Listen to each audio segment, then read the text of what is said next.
Hello everyone, नमस्ते। कस्तो हुनुहुन्छ तपाईहरु? म त सन्चै छु। अनि मैले चाहिँ तपाईहरुलाई भनेको थिएँ नि मैले चाहिँ मार्केटबाट के ल्याएँ त्यो चाहिँ म तपाईहरुलाई नेक्स्ट भिडियोमा भन्ने छु भनेर भनेको थिएँ है। अन्त मैले चाहिँ के ल्याएँ त्यो चाहिँ म तपाईहरुलाई देखाउने छु है।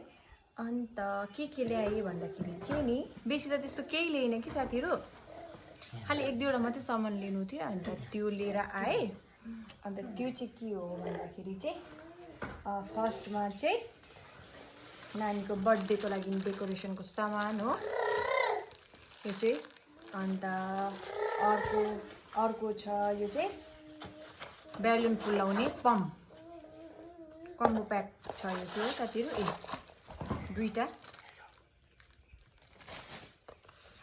यसले चाहिँ अब कति फुक्नु हैन भन्नु त साथीहरु, फुक्दा मुख दुख्छ अनि त्यही भएर पम्प हो।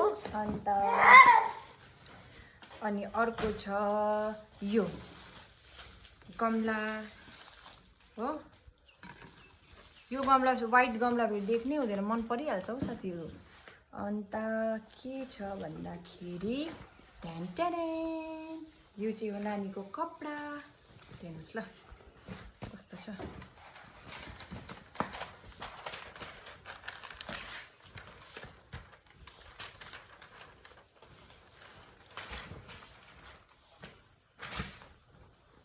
यो चाहिँ हो शर्ट, यो चाहिँ बाहिरको कोट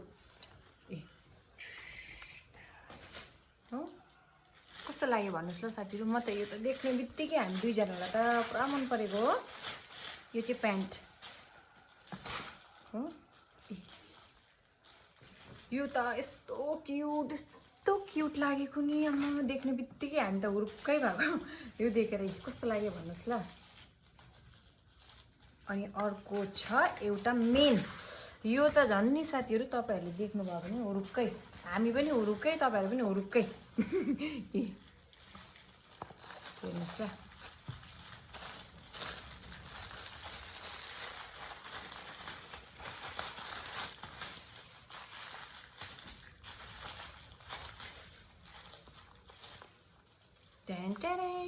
कस्तो छ, कस्तो क्यूट लागेको। हेर्नुस् न साथीहरु, मन पर्यो तपाईहरुलाई? मन पर्यो कि परेन मलाई कमेन्ट गरेर भन्नुहोस् ल। अनि हाम्रो शपिङ चाहिँ यति नै, अझै छ एक दुईवटा सामान। अनि त्यो चाहिँ अब बर्थडेको दिनै ल्याउँदा पनि भइहाल्छ हो। अनि अहिले फिलहालको लागि चाहिँ यति नै छ। के कस्तो लाग्यो भन्नुहोस् ल। थ्यांक यू मेरो